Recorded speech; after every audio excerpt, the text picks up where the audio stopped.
meron akong ipapakita sa inyo ba yung tanim ko na grapes. Ito lang pala yung sikreto para dumami yung bunga niya. Kailangan mong putulin lahat yung mga maliliit na sanga, iiwan mo yun, itira mo yung buhay na talagang malalaki ng yung sukat niya, parang bilog ng ballpen or lapis. Papakita ko sa inyo yung mga bunga ha. Yung iba bulaklak pa lang, pero ito malaki na talaga. Ito, yan, ayan oh, grapes yan oh, marami pa yan. Ito,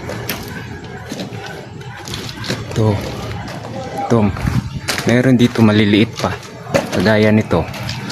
Ito, yan, bunga na yan, ayan, marami pa yan. Ang iba nandun sa itaas. Dito, marami dito. Ito,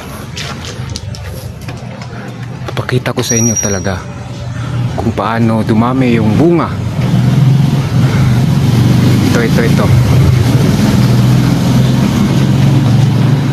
Ito. Ito, ayan.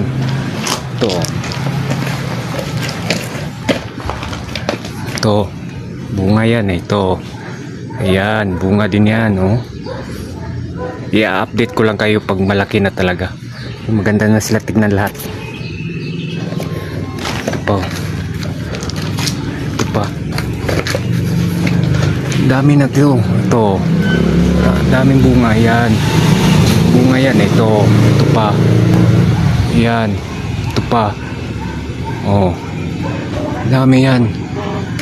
Meron pa dito. Papakita ko sa inyo mga bunga niya talaga. Ito lang yung sikreto.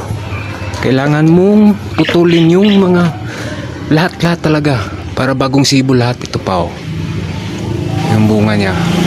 Sana ba yun? Ito, yan oh, bunga yan oh.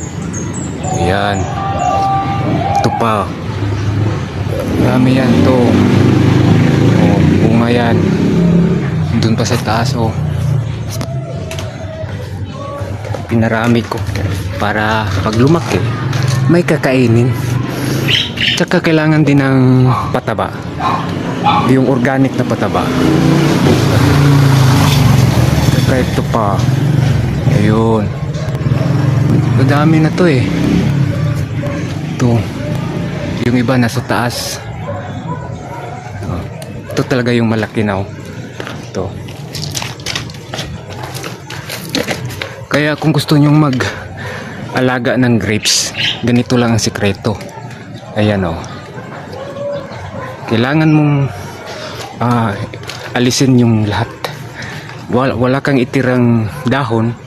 Pagkatapos putulin mo yung mga maliliit, itira mo yung malalaki na, yung buhay na talaga. At pag nagsisibol na yan ng bago, kasama na yung bunga niya, kagaya nito. Yan, ayan, ito pa, yan, marami yan, mga bunga nila.